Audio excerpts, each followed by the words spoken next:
kiggwa ky'abakristaayo ekiyanja okusaba kutandise n'ennyiriri.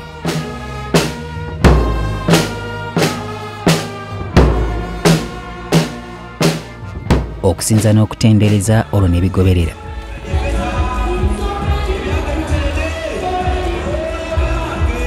Abakungu bangi ombadde bannabyabufuzi abaawule n'abavudde ku kitebe ky'obwakabaka bwa Buganda Mengo abeetabye mu kusaba kuno.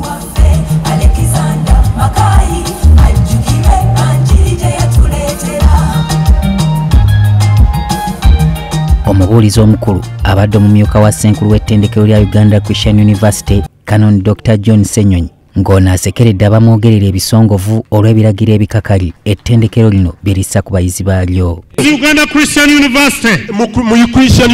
Uganda Christian University. Because of 3 girls that we sent away for not walking the way they are supposed to walk according to the regulation. And immediately people started opposing us. They didn't think what we were doing was right. And they start deceiving people that they were sent away because of pregnancy. Emabegako ettabi lya UCA Kabale lyafuumula abayizi baalyo abaazuulibwa nga bali mbuto kyokka nga tebalina bbaluwa za bufumbo akamu ku bukwakkulizo obusinga okusimbibwako amannyo. You come to Uganda Christian University, I have a lot of pregnant people. But they are married. Kubanga bafumbo. The issue is sexual immorality. Ekizibu kyaffe bwe bwenzi. Waliwo n'abalala abalabwako mu katambi k'obuseegu nabo ne batalutonda. Ono era ayongedde okukubiriza abakristaayo okubeera n'essuubi ng'engeri yokka ey'okubawanguza ebizibu.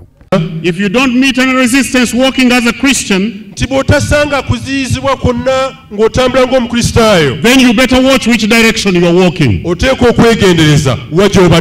Because maybe you are not walking with Christ. Nga bulijjo wabaddewo oluyogaano olw'amaanyi ng'abalamazi bazze okwesenera ku mazzi gano agagambibwa okuba ag'omukisa. Abamu poliisi etuuse n'okubayisaako ow'embuya nga balemeddwa okwefuga. Okubeera n'essuubi okwewala empisa embi n'ebintu ebirala ebifaananako bityo bye bisinze okwefuga okubuulira okusinza n'okutendereza olwaleero ku kiggwa ky'abajulizi wano mu baprotestanti. Kati kankutwaleko wa munnange Ernest Wisdom Kiyonga ate naye atubuulira ebyokwerinda bwe bitambudde.